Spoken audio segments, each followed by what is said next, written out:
Welcome everybody to the Live Tuesday call. I am Jeff St Laurent. We got a packed house again. Always great to hear people that are new coming to the call, and obviously people that have consistently calling in. I appreciate you very much. All these calls are recorded and they're posted on my website every Friday. My website is sellingcoaching.com, and you can go there under the university, and that's where I've got all the recorded calls, and then also, over 100 videos total of other short educational content as well. So sellingcoaching.com under the university. Also, if you're not in it already or aware of it, I have a private Facebook group. We're up to just over 850 coaches right now. I've got some great things going on in there right now. If you go to my website, sellingcoaching.com, right at the top, you'll see a way you can get in. It says join my private Facebook group. At least check it out and consider that if it's something that you want to have more interaction. I get to interact with coaches. And right now we just launched a couple weeks ago the second annual Visibility Challenge, which is where I challenge coaches to create 30 videos over 91 days. And of course, it's self-directed, meaning if you want to do a little more or a little less than that, it's completely up to you. It's not meant to put pressure on you, but rather help you either hone your voice, develop your message, or further it so you can start getting yourself out there in terms of what you do and start creating an audience. And obviously video is a great medium to do that. So we have a lot of energy going on in there, a lot of great people participating. I know a lot of other people that are on the edge, and wanting to. So I'm appreciating the people that are there, inviting people in. So if you're considering that, or someone who's, either just want to get their message out there or looking to develop it, and you're there, just, go ahead and tag them, invite them in there, and we'll get them situated. There's a lot of support there as well. So loving what's happening in there. And so with that being said, I want to jump right into today's information because this is a very important topic that you can hear, a million times, but the biggest thing about it is just practicing it over and over again. And that's, how do you know if someone's interested in coaching or not? The biggest thing about us as entrepreneurs is here's the thing. When we're starting off on our business, whether we're working a full-time job and we're doing coaching on the side and starting to build it up, or we have more time doing it, whatever amount of time we have for our office, in our office hours, the thing I find that happens most with entrepreneurs is it's very easy for us to get distracted. And this is going to lead into exactly what we're talking about today is, how do we know if someone's interested or not? So it's easy for us to get distracted because especially if you're doing stuff online, which pretty much everybody is at some component of their business, even if it's just email. But there's so much online, there's so much to get distracted with, the shiny object syndrome, as you would say. But in addition to that, when we start connecting with people, and however you start doing it, whether it's through live face-to-face events, maybe you're doing meetup.com, getting some people that way, doing some events, and interacting with people on those platforms. You're starting to interact with people online. Maybe you're going to some networking groups, and you start to create conversations, and people start to find out, like, okay, you're a coach, and whether you have a well-defined niche or not, they start interacting with you, and they start asking you questions. And some of those questions being, like we've gone over, things like, hey, tell me more about your coaching, or what do you do as a coach? Or even questions like just, what do you do? What concrete results do you offer? Tell me more about your coaching packages. How much do you charge? Do you have a brochure, right? So some of these things, and this is obviously at the beginning stages of a relationship, where we have really no idea, where this person's coming from. And so leading that back into, I'm going to address those questions and how to feel those questions, give you some takeaways in terms of what phrases you can use right now and start practicing so that become like automatic and you can understand not only what the phrases are, but why we have them. But I'm going to tie that back to what I said earlier about, a lot of times we don't know what to do, and even if we have plenty of time or even just a little bit of time, it's easy for us to get distracted, number one, because there's a whole lot of stuff out there. Secondly, because most of the time we don't necessarily know what to do. So it's never too long, usually minutes before another email is in our inbox or something, an ad pops up on Facebook or wherever you are, talking about another course or another way to make 6 figures in 6 days and get 12,000 leads in your first week or a day. And it's just like, oh, wow, geez, maybe I should do that. And so what's happening is we want to create results, but most of the time we know logically that results take time, but yet we're not necessarily patient enough to create those results. So we either look for some of those things and distract ourselves and go down all these rabbit holes when they really don't lead anywhere, which we knew to begin with, but we just didn't admit to ourselves. But mostly what happens now is when people start asking these questions, or they're asking questions where it seems as if they're interested in what we're doing, and maybe we have a potential client, but we don't really know. What happens is when we don't know what we're doing, we tend to dive in with these people. Meaning if we're going to networking meetings, we're meeting people, things like that, and they start asking these questions, well, what do you do as a coach? And hey, do you want to meet? And do you want to, let's learn more about what each other does. And so what happens is especially because you don't necessarily know what you're doing right away, or you don't know where to invest your time, you're jumping at these things. Or what happens, the worst part is, which I'm helping today, is that we start to falsely believe we have leads. We start to falsely believe that, oh, I have all these potential clients. I have all these people interested in coaching. And so my job today is to help you understand when you really have a lead or not, meaning when someone's really interested in coaching or not. And so I'm starting off with this so we can start to understand, and for you can start to understand, is a lot of times we start investing in these relationships and start talking more and meeting with people and doing lunches and so forth and so on, giving away complimentary sessions left and right when maybe no one shows up, or they're late, or they have to reschedule all the time, or just on the back end after the call, there's no interest. They just give you these objections, the money, no time, no whatever, and it's like you're not getting any clients. So the reason I'm going over that is because I want you to really start being aware of those things. And what I'm talking about today requires patience. It requires you not just like jumping at the first person that asks about coaching and being, oh my God, yes, someone's asking about coaching and they want to hire me. It's being patient and starting to ask more questions. And the greatest part about this is that we're a coach. And what we do is ask great questions. What we do as a coach is we're great at listening, not to words, but beyond the words, right? We're great at listening to what people mean by what they say, the hesitations, the pauses, the meaning behind words, etc.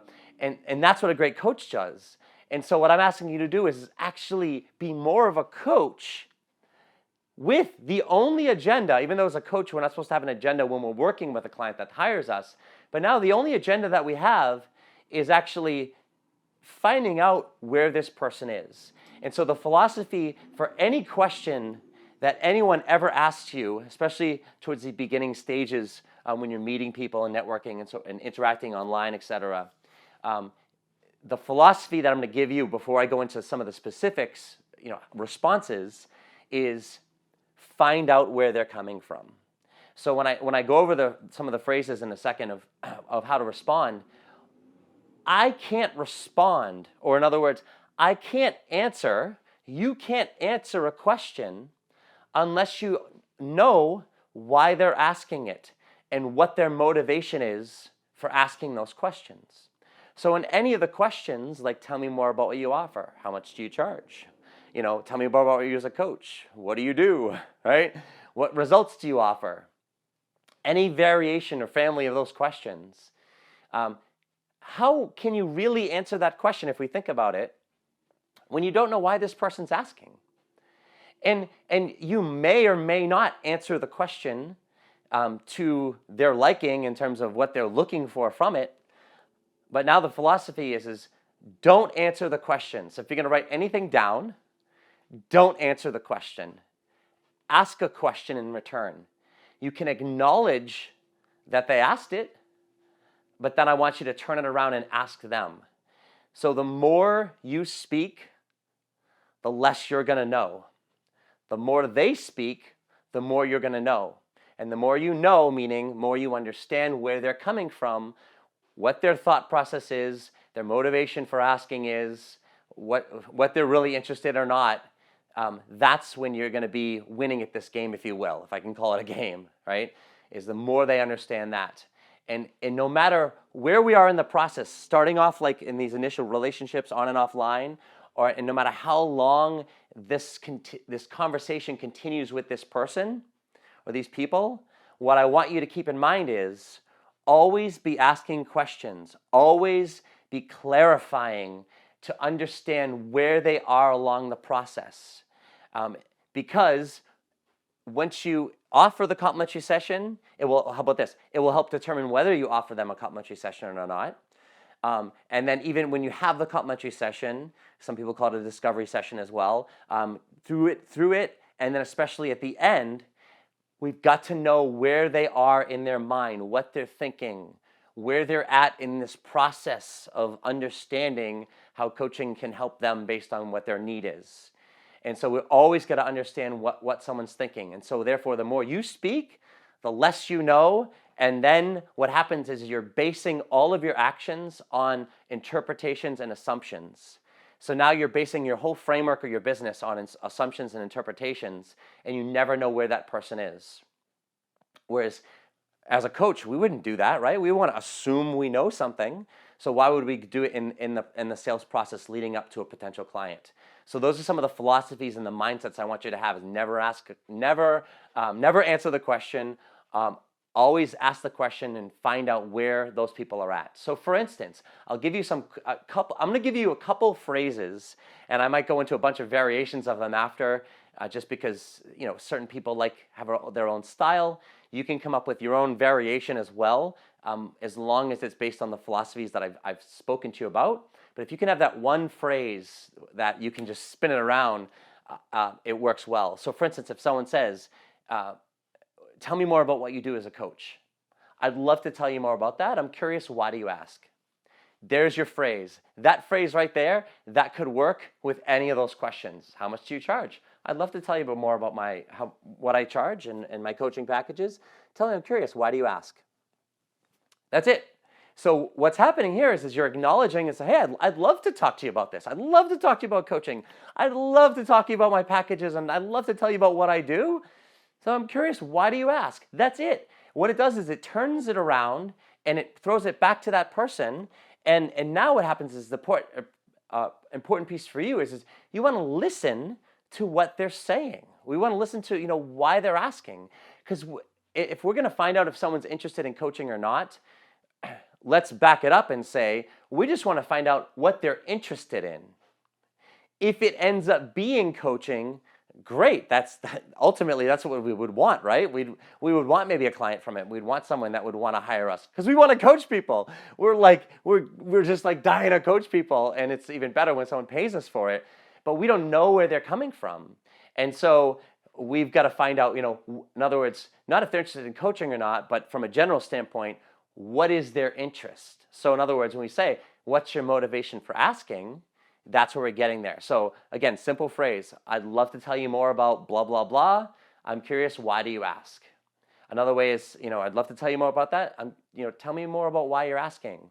Or, I'm happy to tell you about my coaching packages. I'd be happy to tell you about the results that I offer so that I can better answer your question. Tell me a little bit more about where you're coming from when you ask the question, or tell me a little bit more about kind of what you're thinking, or what you're looking to understand for, or tell me a little bit more about where you are in your world, that you're looking to understand a little bit more about what I do as a coach. I mean, I'm just saying this as I go along, but any question that's going to start to allow this person to start to talk more about what they're going through or why they're asking the question, that's where you want to go. So you don't have to think any deeper than that. That's where you want to go. When someone starts talking now, what we're starting to really listen for are, what are those signs? And some people that called in, that you're asking, how do you know, or what do they say or do to show, maybe that they're interested or not? So first, when people ask questions like this, these are signs that they might be interested in coaching. But what happens more often than not, especially earlier in our career, if we're not educated about it, is we start to assume that they're interested in coaching, as opposed to me backing it up. Remember, I just said it's just, we'll just find out what they're interested in. If it's coaching, then we can go down that avenue. But if someone's interested in coaching, they will ask some of these questions. So see, these are some of the signs that they might show or do or ask if they're interested in that. I will be honest and say the majority of time with people, they don't say or do anything. And I hate to give that as an answer to a question that someone asks, like, well, what do people do or say when they're interested in maybe working with you or learning more about it? A lot of people don't do anything. And when I say that is if I look at, I don't actually have a real stat on this, if you will, but I would say easily more than half of my clients over the years, more so earlier on, before I started doing online and having a really nailed down niche, the majority of my clients didn't say anything. In other words, the people that hired me, they didn't express anything or any type of interest. In other words, I followed up with people and I dug up interest by creating conversations. So like I would do events, live events, and I would speak with people. And then from that, I'd have like an offer or a free offer or a giveaway where, X% of the people that were in the audience would actually, sign up for it. And then I would follow up with them. And then from those conversations, I would dig up email. I would create conversations from the emails. And from there, I created clients from that. And I would do phone calls. And let's say I'd have 200 people on the line. And from that, 150 people emailed me because I had like a free PDF of the notes that I did, right? Of those people that emailed me, not one person expressed interest. Like, remember one call I did, not one person said specifically anything that hey, tell me more about your coaching, or what do you charge, or I'm considering hiring someone, are you taking clients? It was just hey, great call, blah, blah, blah. I really had interest. And so, as I'm talking about it, they might be giving you testimonials. They might be giving you saying, hey, you did a great job. I liked what you did. Maybe on a call like I'm doing today, someone might, when I tag a lot of people that come to the call in my Facebook group, for instance, say, hey, thanks for coming to the call. What did you learn from it? I'll follow up with those people and find out hey, it sounds like you like this. Tell me what you're going through, where this information was particularly valuable for you. So they might be commenting on things. That's maybe a sign or an action that you could follow up on. But the majority of people who are interested don't necessarily say anything. That's why it's super vital that as we put information out there and we're marketing ourselves and interacting with people, where we start creating conversations. Tell me more about this. Tell me more about what you liked about this. Or I noticed that you came to my event. Anything like that. So that's starting to create those conversations to find out if people are interested or not.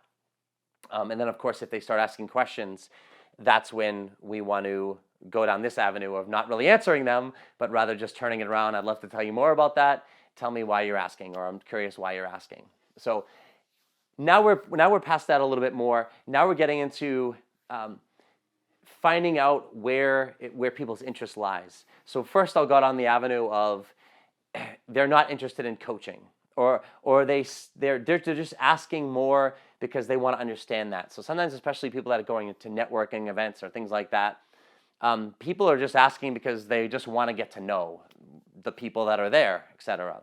And so that's where you want to start listening for is just, is there something going on in their world, or is this just something that they're looking to understand for themselves better so they can help send me referrals or something like that.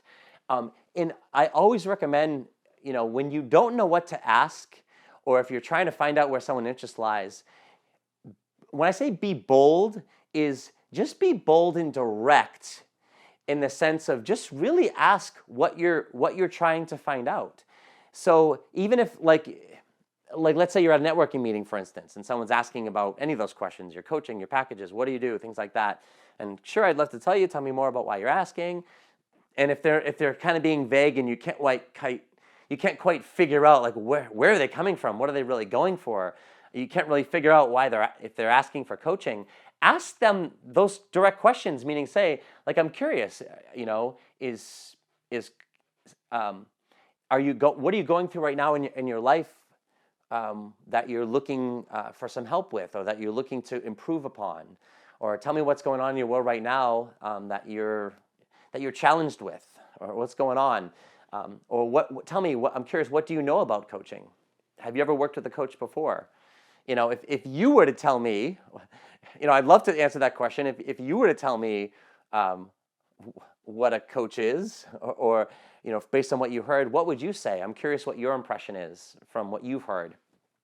It helps give you an idea of kind of where that person's thinking a little bit more. If they ask the question and they start talking a little bit more and you're not quite sure where they're at, you can always ask them, I'm curious, are you interested in this for yourself? In other words, are you going through something right now where you think having someone like myself as your coach would be helpful? Ask that question. It's a very direct question.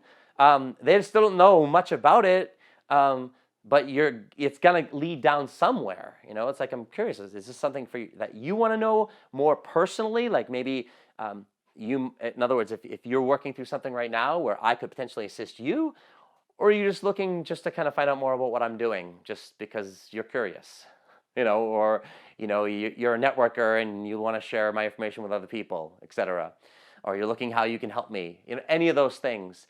Just be very direct with those people. And then once you understand a little bit more, if it's not down the coaching avenue, that's where I would say, in other words, if they're just trying to find out more because they're being courteous or et cetera like that, just be very clear about your intentions with somebody if they ask you to do anything else. So in other words, if they're asking you, to meet for lunch, if they're asking you, like for instance, I had a client yesterday we were working with, asking them to join a networking group like a Chamber of Commerce or a BNI or anything like that. Any type of group, whether it's free or paid, it doesn't matter. It's using your time and your resources, money, energy, time, etc. Those are all very valuable. So just be very clear in terms of if you know you want something or not. So if you don't want that and it doesn't fit whatever you're doing for whatever reason, just be very upfront and very clear with those people. And then if you are interested in learning more, just be really clear and ask more questions around what they're looking for, what their intentions are, what they're hoping to get from the conversation. So if they're asking more time from you. So I'm a real big advocate of teaching us as entrepreneurs to really value your time, even or especially if, like I go back to the beginning of the call today where I said, when sometimes no matter how much time you have, sometimes we don't know what we're doing yet, or we get lost, or we're sitting in our office, even if we have 20, 30 minutes, and it's like, well, what do I do? So sometimes it's very easy to say yes to things because it feels like we're doing something, and we don't know whether, well, is it the right or the wrong thing, or shouldn't I be doing this? Who really has the right answer for that? So yeah, I'll say yes because I'm filling my time up, and I'm maybe pretending or I'm fooling myself that I'm doing my business, when the reality is that may not be the best thing for you to do. So that's why the more questions you ask, the more you understand where someone's coming from, is going to help you once you've clarified that they're not interested in the coaching aspect for themselves, but more of maybe another agenda, for instance. So it's just really valuing your time. One of the biggest things we can get used to saying as an entrepreneur is the word no. Just to friends, to family, to colleagues, to peers, to online stuff. It's really, really important to conserve your time because a lot of people, especially even as you get into it like to full time, you don't have to be sitting in your office just because you feel like you have to do your business. I remember there was a point in my business where I was just like, why am I still in my office? Like, I almost felt like I had to be there, when it's like, well, I did all I did for the day, and it's like, could I do more? Well, maybe, but you can only do so much with entrepreneurship. You can't push people's relationships along at a faster pace. You can only interact with people at the speed with which people will interact with you, So there's a point where you just call it quits for the day and get out of your office. So start to recognize those things. Saying no is going to be helpful. Now rewinding, going back to that place where if you do ask and you say, I'd love to tell you more about whatever you asked about, I'm curious, why do you ask? See where they go with it, and where our goal is if it is more of a coaching aspect and they're maybe interested more about that for themselves, typically they're going to start talking about things that are going on in their world. or when they start realizing what their motivation for asking is, they might have to just start talking. They might not really know the reason, but they're intrigued by maybe what they heard you say, what they saw, what they watched, etc. And sometimes and as coaches, if you haven't worked with clients, you will as you know more. Sometimes people don't know really what they're asking for or what they want until they start talking about it. They just know, like, deep down inside, something's not right, and they don't quite know how to express it. They might not be ready to express it. And so sometimes by asking that question, tell me more about why you're asking, it might sound like they're blabbing a little bit, but that's why, depending on how much time you have with someone, even if it's via email or an electronic type version of a conversation, ask questions. Don't say too much, and let them respond back. Let them talk if you're in person. If you've got the time, ask a few more questions. Again, the more they talk, the better. And I want you to get into coaching mode at this point. Whether it's virtual, like in an email or a message, or face to face, get into that coaching mode. But the only difference here is you're trying to dig up. You're trying to dig up and find something that they have a need for, meaning that they're going for in their life. Now, hopefully, if you've narrowed your niche down pretty well, as I call it a headline, who you help with what specifically. Ideally, you're in a place, on or offline, in person or whatever, where these people are your ideal clients. So when I'm online doing my stuff, like, I'm in places where coaches are, because I help coaches transition to a full-time business. So I'm talking to coaches, so it's very easy to bring up a conversation and say, hey, great, I saw you asking about this, or maybe they reacted to a video I did or whatever, and so that it's a natural progression of the conversation in terms of saying, like, I noticed you like this, or you made a comment here, or you asked about this, tell me more about why you're asking. Tell me, where are you at in your coaching business? Tell me what you're looking to do right now. Where are some of your biggest challenges? What are you the most proud of? Do you have a website? So I can start to understand where they are, and I can start assessing their need in terms of, not do they want to hire me as their mentor coach? That's not what I'm trying to find out. What I'm trying to find out is where are they at in their business, where they might be really, like, challenged with something, or really wanting something but maybe struggling with it, or maybe needing help and guidance, where having someone like myself working with them in a group or one-on-one might be really beneficial. And how vital is it for them to, if they had that help, like, right now, not tomorrow or 2 weeks from now or a month from now, but like right now, it would be very valuable for them. That's what I'm trying to assess. So same thing with you, is ideally you have that who I'm helping with what specifically, so you're around that circle. It doesn't make sense for someone like myself or someone like you who's defined a niche, the headline really well, to, let's say, go to a networking event that just has in general people there. If you're working with single moms or coaches or widows, or, you know what I mean? Or people that are divorced or going through a divorce. If there's not a whole audience of them, if there's maybe a hit or miss, it doesn't make sense for you to go there.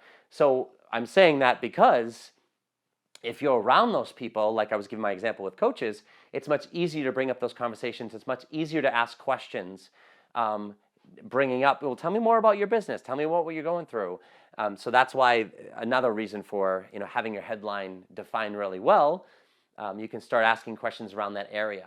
For those of you that are, haven't quite nailed that down yet, again, it doesn't mean it's more challenging or harder. It just means you're starting. You don't have a specific pinpoint to go in terms of what I might be asking them that might start bringing up a potential need that they have where I could potentially help them with.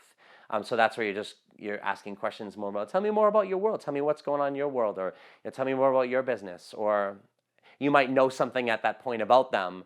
It's, oh, you've got a couple kids, or, how old are they? You start with general conversation. And then if they're asking about coaching, that's where, and you find out more about that. That's when, at little points when they're interested, you can go back to them and say, well, yeah, I can work with people and I help them start to clarify some things in their world so they can start to create results. So for instance, one of the things I heard you say was this. So after you've listened to them for a little bit, you can actually start to go back and answer the question, but you're not really answering it in full. What you're doing is you're answering it through the perspective of how it might, as an example, help them through what you've heard. So if I played it out a little bit further, what it would sound like would be something like, tell me more about your coaching packages or blah, blah, blah, right? Any of those questions. And you say, sure, I'd love to tell you. I'm curious, why do you ask? And they go, oh, and they start talking about kind of where they're coming from, things that they're going through. For instance, it's like, oh no, I'm just wondering. I know my friend has a coach, or I've heard about it before, and I didn't know, how you help people. And then that's where you might interject and be like, well, tell me a little bit more about what your world, what you're going through. So are you married? You have children? I notice you, if you had a networking event, I notice you have X, Y, and Z business. Tell me more about that aspect. And so they start talking a little bit. And then what you can do is you could say, so for instance, I know you asked me about what I did as a coach, or, what some of my coaching packages were, or what kind of results do I offer. So when I work with my clients, like for instance, if you were my client, one of the things you were talking about was how you're really stressed at work, and how that's really affecting, when you go home and your relationships with your family and blah, blah, so forth and so on, your ability to be a great mom. I help people kind of gain some clarity around that, and maybe create a path forward or start to create some solutions around that. So for instance, you were talking about that stress at work. I'm curious, how is that affecting you right now? How is that affecting your world? So see how I talk about it a little bit? I can say, like, if you were my client, and then what I do is I don't talk for too long. I just throw it right back to them. But now what I'm doing is I'm going kind of off of a specific point that they talked about. So as you get them to talk a little bit more, and you be that coach, so to speak, as I said, start to hear those pieces that where the areas of the lives where they might be hesitating a little bit, where they might seem like there's some challenge around it, or maybe they might be struggling a little bit. And I don't want you to have to think that, oh, we're just finding people that are just in the dumps and down on the bottom and challenged with life. But the reality is that's when people start looking into solutions. When things are bad enough and they hit rock bottom and they're sick and tired, that's when people say, I've had enough. And that's when they get resolve, and that's when they start looking for solutions. Typically, until they get to those points, or unfortunately, most people don't actively seek out solutions, or they might start to look a little bit, but then things kind of pass over a little bit, and they're not as bad, or things settle down a little bit, or they just cover things up and just distract themselves in their busy world, and things just kind of temporarily go away. But ultimately, that's where there's more value for someone in hiring a coach, is when obviously there's something on in the world and they really want to do something about it, and they come across you however they've come across you, and that's when they start asking these questions. And typically, I find that those people will start opening up pretty quickly. Within a few minutes of this conversation and a few questions, you should pretty much be able to identify, in my experience, if you've got a real one on the line, so to speak. Meaning, if they really start diving into some pretty deep stuff, if they start opening up pretty strong to you right away, especially if it's in a specific area, like if you're doing a meetup group, for instance, and you're meeting those people there because it's around a certain topic, and they ask you some of these questions, or you're creating a dialogue with them before or after, maybe it's still in person or even on email afterwards, you're going to know pretty quickly if they start diving in and going into some in-depth information with you that stuff's going on in the world that needs to be dealt with. Now, it doesn't mean they're going to hire you or not. It just means that they've got a potential real need that you could potentially help them with, and it's important to really understand what that is at that point. Ask some more questions, understanding how important it is for them to do this or solve it or move forward with this, and then why now? Why is it so important? Those are the two aspects of selling that are vital. It's finding out that need and then the timing of that need. And that's you'll hear me say that over and over again, but that's the biggest piece is now. If it's not now, they're not going to be ready to buy. There's going to be more hesitation. But that's where you can start to go down and asking some of those questions. And from that conversation, I know some of you are asking in terms of, how do we know if this can be a client for us? In other words, how do we know we can help them or not? And that's going to be more of, there's not really a straight answer for that. What I mean by that is what's going to help is if you have defined your headline well and know who you're helping with what specifically, that niche, so to speak, you're going to hopefully be around those people more, like I said, be putting yourself into those groups in that environment where those people are there. And then as they start talking about those pieces, ideally, you'll understand based on their need if you feel you can assist them or not. The great part about us as a coach is that we're not claiming to be an expert in any category, for instance. Even if I work with people with relationships or their business or different aspects of their lives, we're not saying like, hey, I'm the expert.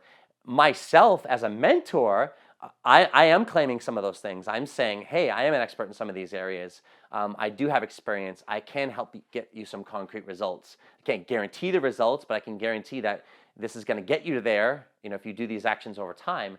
So that's different there with a mentor. But if you're just saying you're a coach, you're not claiming any expertise necessarily other than the ability and the skill sets of a coach, which is helping someone identify what's most important to them in their world, narrow down and focus, create strategies in order to go there. It doesn't mean you might have some suggestions along the way based on knowing that person, but you believing that that person's the expert. So I want you to remember that you can help people.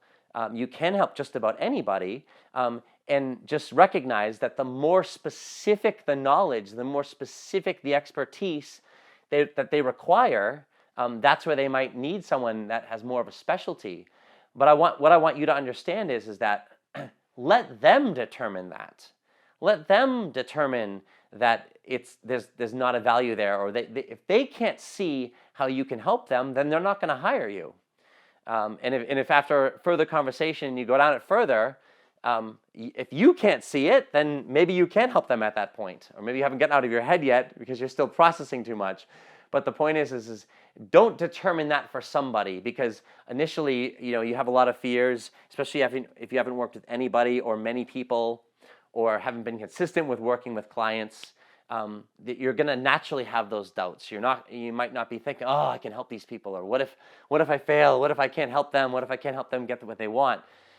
But again, if you're always taking the premise of the whole philosophy of what I'm talking about today is understanding where that client is, what they're looking for, and where they are in their mind, that's where you're going to understand where that value is for them. Whether it's the first conversation you have, or your 50 sessions in, 100 sessions in. I've got clients that I've worked with for 5 years. We've done well over 100 sessions over that time, and each and every call and in between calls, with our meeting on a monthly basis or every other week or whatever the frequency is, I'm always asking, where are you at? Where's the value for your time today? What did you receive from our call today? How am I doing as your coach? We meeting those expectations. Like, I always want to ask those questions in some type of frequency because I want to understand where that value is. And it's no different when they've hired you and you're 1 call in or 100 calls in, or it's the first meeting you have with that person. It's just starting to understand, where are you at? What are you thinking? Why are you asking the questions? And I'd love to help answer those. Just give me an idea of where you're at, where you're coming from. Give me an idea of what you're looking for. And that's the basic philosophy of it. And last phrase I'll give you before I open it up, for some question and answers is, help me to understand. Help me to understand where you're coming from. Clarifying, a really big piece along the way. You can never clarify enough. Some clients will ask me, like, oh, well, if I ask this, or if I go back and ask the same question again, or we kind of already talked about that, are they going to get annoyed? Are they going to get upset at me? I'm like, well, if they get upset at you, they'll get upset at you. They're not going to be the right person for you. But ask them the question again. I never want to assume, or I know we've kind of gone over this in a little bit in our conversation already, but I'm going to ask one more time, so it might give us a little bit more clarity, or bottom line it for me. Kind of, where are you at? What are you thinking? Help me to understand what's going through your mind right now, so I can best help you. Any multitude of those types of questions are going to start to get you into the mindset of where that person is. And if you can take away anything from this call, is that's where I want you to go, is get into the mind, get into the thoughts of somebody else. And when you do it in ways where you're just being curious and you're looking to understand, there starts to be a natural back and forth, but the back and forth is more of them giving a lot, you doing a little response, and then throwing it back to them with a question. Them giving a lot, you doing a little bit of a summary, and then throwing it back for another question. And then, of course, at some point, and we don't get into this today because I do that on some other calls, but at some point when we find there's a need, that's when we've got to be able to transition into potentially asking if they consider